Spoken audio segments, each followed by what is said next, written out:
靜悄悄的劃過，你或許就是照亮我心中燃燒的烈火。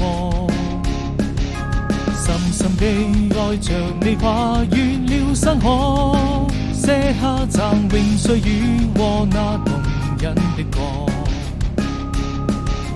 歷經每個曾經的舊夢，記憶裡許多故事，誰在輕輕訴說？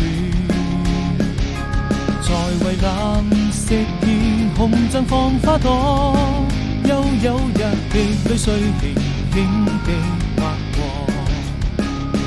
就這樣一直